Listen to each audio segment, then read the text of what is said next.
My father's never done anything to me. He's never laid a hand on me. I don't know why she would say something like that.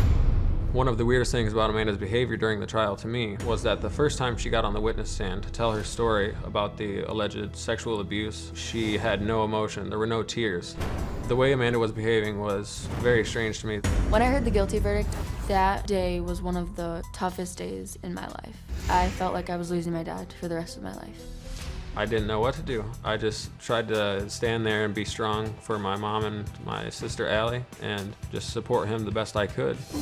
Since my dad is in prison, I will miss out on the things that a girl should not miss out on.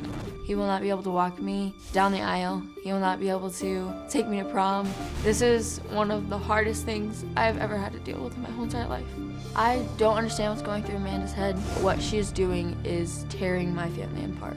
I will never have a relationship with Amanda again. She will never be a part of my family again. She is not my sister. Well, Amanda's husband, Gabe, joins us, as well as Amanda's younger sister, Allison, and her brother, Joe.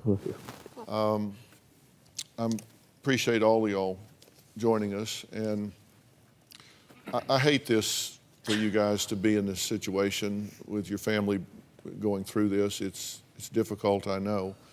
You know, I would ask the two of you the same thing I asked your mother. Have you entertained the possibility, what if she's telling the truth? Yeah. No. Because you have to look at it from both sides. That's my sister and that's my dad. They're both family members. I love them both. When something like this happens in your life, you have to look at it from both sides. I tried to be there for both of them. You weren't, though. I did. You had chosen your side from the beginning. No. He tried to be in the beginning. He did. Y'all listened to me talk about the phone conversation that took place, and I have to tell you, I don't practice anymore and haven't for a long time, but I was trained as a forensic psychologist, and I've talked to a lot of rape victims. I've talked to a lot of molesters. Yeah. I've talked to a lot of rapists. I've been on both sides evaluating these things, and that phone conversation is very, very troubling. Yeah. Does it not trouble you?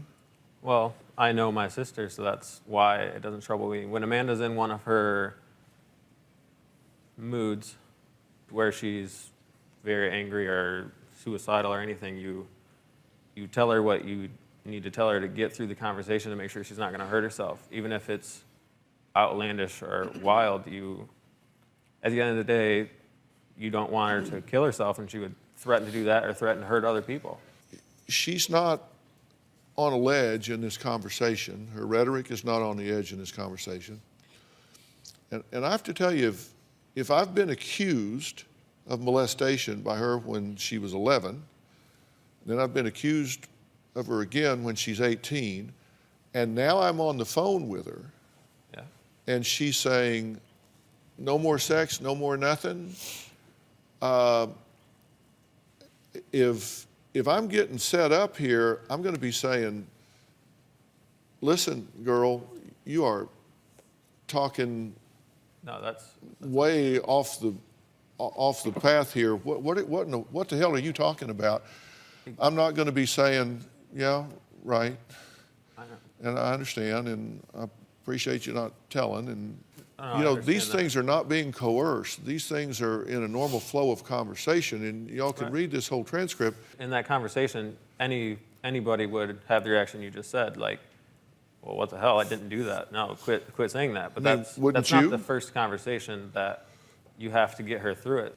I was never irrational. I was talking very calmly through the whole entire conversation. I wasn't suicidal, I wasn't angry, I wasn't yelling, my voice was never raised, his voice was never raised. We had a very friendly, heart-to-heart, father-daughter talk.